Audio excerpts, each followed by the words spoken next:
Mad ideas, crazy designs. Every year, Swiss custom company Rinspeed come up with a spectacular prototype to impress the big manufacturers at the show in Geneva. Until now, the only thing that was waterproof about most cars was their tires. But this model is a world apart in true James Bond style.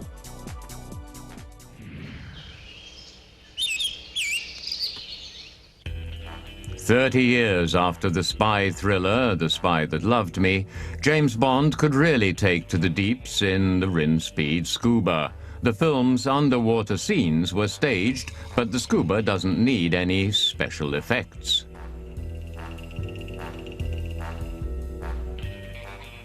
Even without 007 at the wheel, the Scuba can find its way automatically and has advanced sensors that let it avoid obstacles.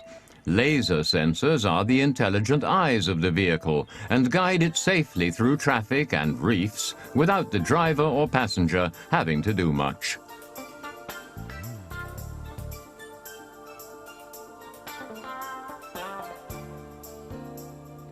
An electric motor in the rear of the stripped Lotus Elise moves the Scuba on land. 54 kilowatts or 74 horsepower give a torque of 160 newton meters and gets the car from 0 to 100 in under 10 seconds.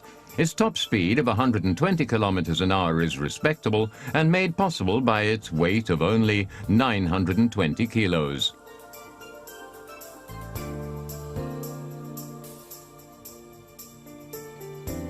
When Agent 007 gets in his Scuba, it's not just the roadworthiness he'd be interested in. For sporty and water-resistant performance, there is a special power plant from KW Automotive, rust-proof obviously. There are also oversized Pirelli tires on 17 and 18-inch custom wheels. Zero emissions, the Scuba moves around without any exhaust.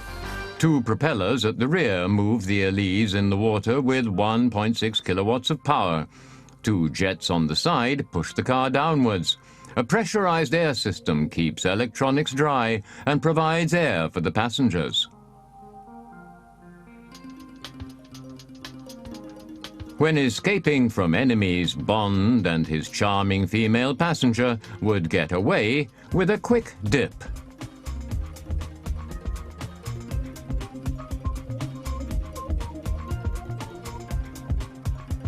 In the water, the propeller system produces up to 6 kilometers per hour.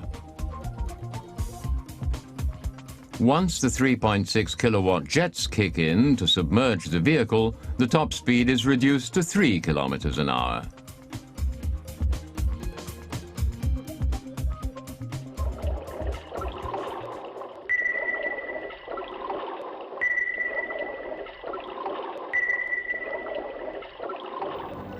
The Scuba can manage a maximum depth of 10 meters.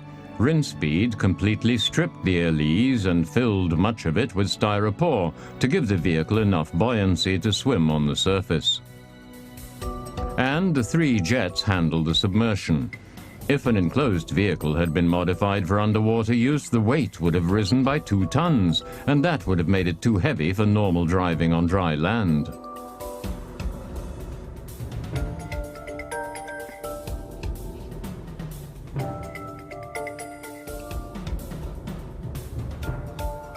The open Elise has the advantage that driver and passenger can get out easily. With an enclosed cabin, water pressure would make it impossible to open the doors. When the Scuba is submerged, compressed air makes it possible for driver and passenger to breathe, just like divers do.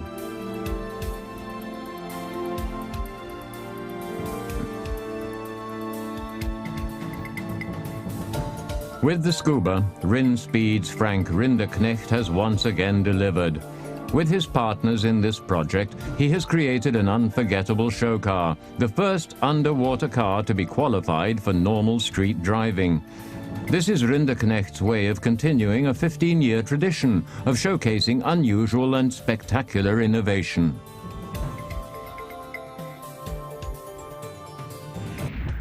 Yellow Talbot was the Rin Speed eye-catcher 12 years ago. It reminded of the Talbot Lago 150 SS of 1938, with its mix of nostalgic and futuristic elements. Yesterday and tomorrow were also evoked in the 1998 Ego rocket.